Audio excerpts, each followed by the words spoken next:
Good morning, everyone. So, as I share about my work, my name is Meg Smith, by the way. As I share about my work today, I wanted to give you a little visual aid. This is the tool of my trade, the tissue. And if you've never been to counseling, I'll tell you the stereotype is true. People cry a lot.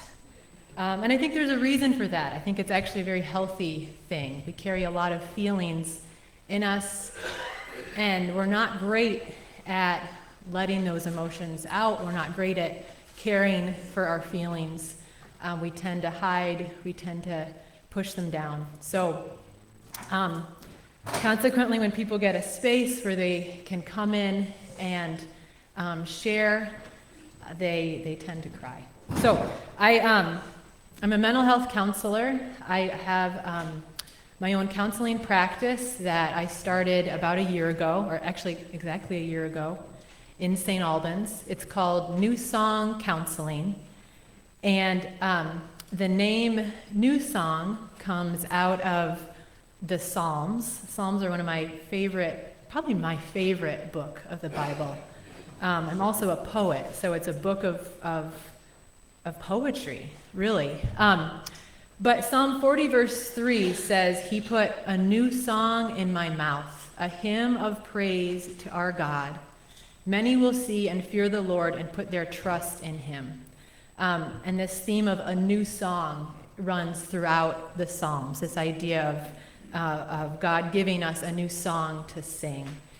And as I was discerning God's call to start New Song Counseling a year and a half ago, he kind of continually brought my attention to this phrase, new song. And so I understood it to mean he wanted me to name the counseling center New Song. And my prayer is that people who come to seek counseling at New Song would be given a new song to sing through the counseling process, a song of hope instead of despair, a song of peace instead of anxiety, a song of connection instead of isolation. So what do I do? That's all well and good, but really what do you do, Meg? Many of you may have been to counseling before, many of you may not have. Basically, I don't do a lot, right? Like you literally sit in a chair, unless kids come in, and depending on their energy level, and you do move a lot more. But you sit in a chair and you listen to people. So I meet for about an hour a week, or an hour. Each person I meet with comes in usually weekly, and we meet for about an hour at a time. My practice is small, so I usually do 12 to 15 sessions a week, and I meet with people ages 7. My youngest client is 7. My oldest client is 64. And the people who come in, there's a certain kind of person who comes into counseling. They have a heartbeat. They have a pulse. They're people just like you and me. All kinds of situations bring someone into counseling. They might be relationship challenges that they're dealing with. That's probably the most common situation I see. Somebody's not getting along with their spouse. They have an adult child living in their home. They'd really like the child to leave. The child won't come to counseling. Sometimes the adult children show up and say, "My mom told me I had to come." They don't usually stay very long. Maybe they're caring for an elderly parent. Maybe they're grieving a loss. And I don't mean, obviously that can mean the death of someone close to them, but I use that term loss broadly because I think all of us, much of the time, are grieving different losses. Maybe someone is empty nesting, right? That's a time people often seek counseling, men and women. Maybe they lost a job. Maybe they've had some kind of an injury or health condition where they can no longer do what they used to be able to do. Maybe they're in a season of transition. And then, of course, there are the maybe more clinical diagnoses, right, that were sort of names we put on these different things people are dealing with. Maybe they have ADHD and want help organizing their life, or their parents want children to have help with focus and attention. Maybe they're dealing with depression and having a hard time getting out of bed and sort of performing the daily activities of life. Maybe they're so anxious they can't leave their house. Maybe they have obsessive compulsive disorder and they have thoughts that are coming into their head that are deeply troubling them. So whatever the situation is, it's always an adventure. I never sit in my seat and think, oh, I really know what I'm doing today. Every person is so different, and every situation is so different. And that is a great joy. I love the variety of my job, and it's also a huge challenge. Sometimes I work with couples, sometimes I work with families. I work also probably most commonly with individuals. I do work with a fair number of kids. Probably half of my caseload right now are kids, and I think it's really important when you work with kids to also work with parents. So that's one of my favorite things to do, is to partner with families in that way. So, counseling can look like a lot of different things. I tend to be, some counselors are very structured. I tend to be, it really depends on the situation, but when I'm working with adult clients, especially, things are more open-ended, and I'll start my sessions, it's sort of the stereotypical, well, where would you like to begin today? And then we go on from there, and people bring their stories, they bring their questions, they bring usually something from their week that has happened, and then we kind of explore it together. I think of my job is really to help the person in the room, or the people in the room with me, to grow. And sometimes people come in and they're 37 years old, but really emotionally they're maybe like 15. And so my job is to meet them where they are and help them to maybe get to 16 or 17, or if they stay for a long time, maybe they keep growing. I teach basic skills of emotion management, so that I tell people ad nauseum, be gentle with yourself, take care of yourself, go on a walk, shut your mind off and notice what's around you, engage with your senses. And I listen a lot, and I'm really amazed by how simply listening, so both not talking and observing and being present to a person without my own agenda. And I certainly don't always do that perfectly, but the times that does happen, it's powerful. Like, that really leaves room for God to work. And I think I grew up, my mom was a great listener. Tyler is a wonderful listener. I really take, I know people who have listened well to me. It's been a gift to me, and so I try to carry that into the counseling room.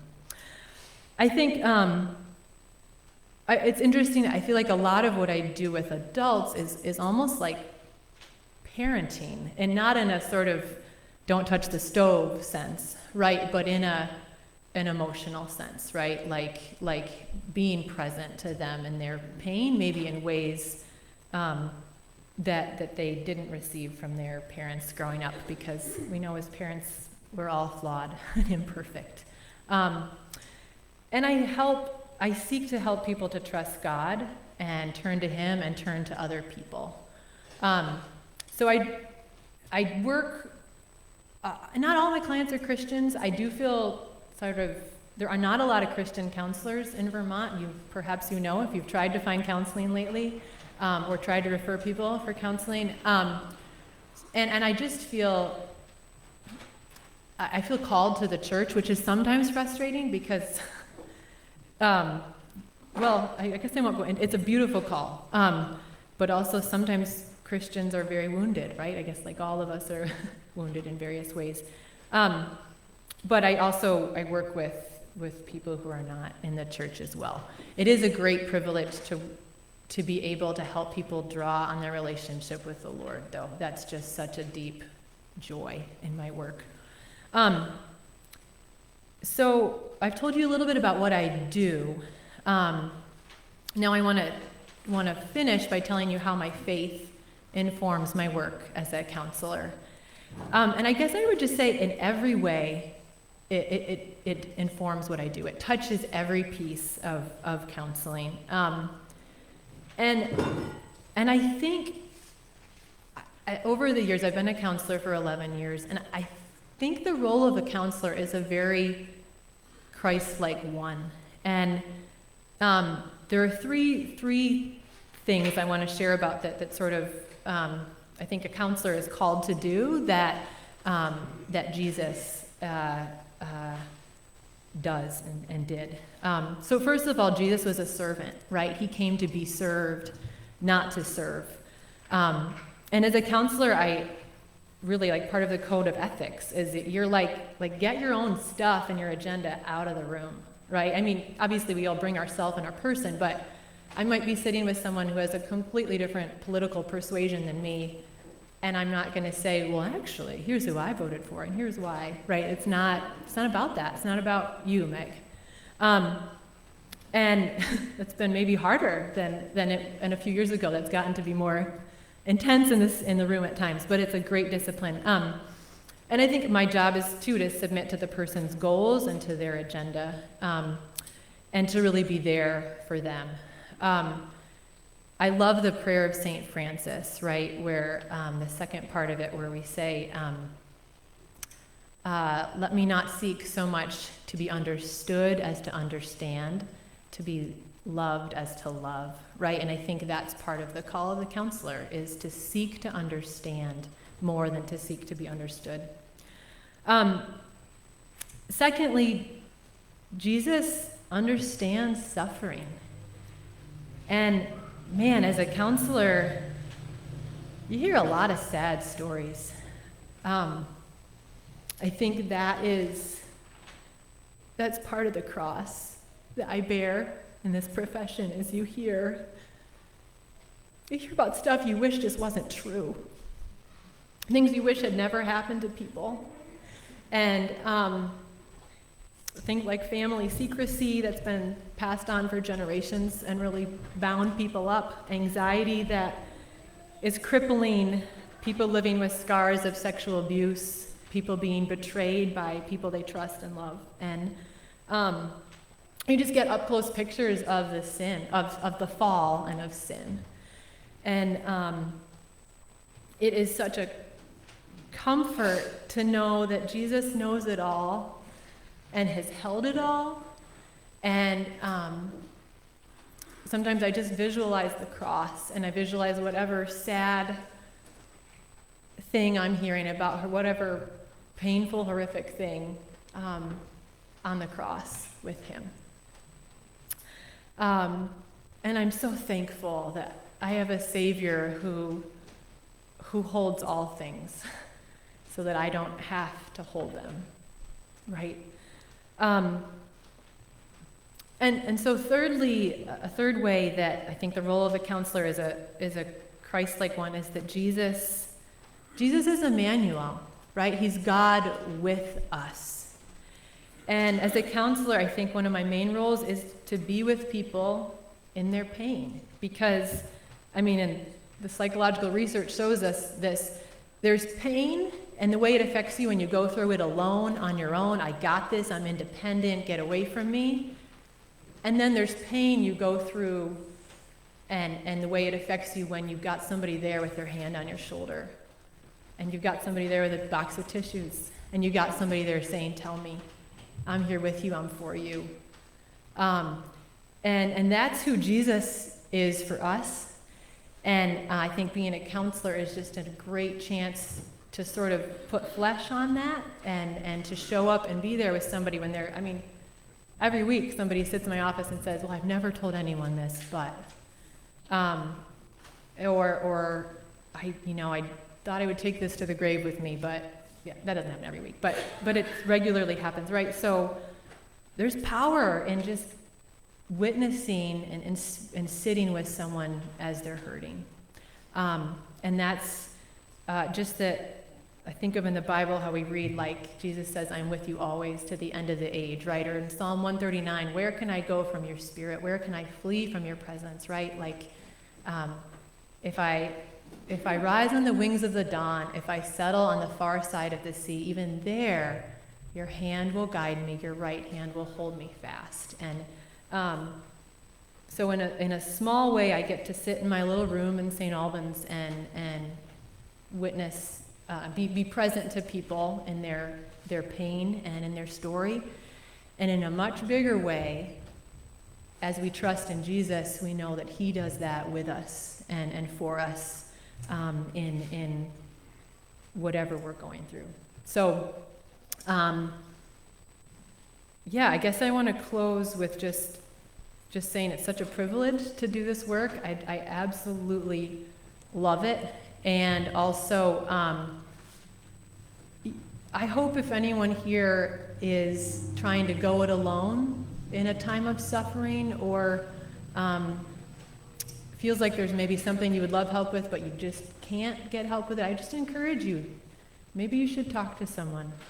Not me, I don't unfortunately see people in our church, but there are many great counselors out there. And then also, let's go to Jesus with every burden we carry, because he is Emmanuel and he's God with us. Thank you.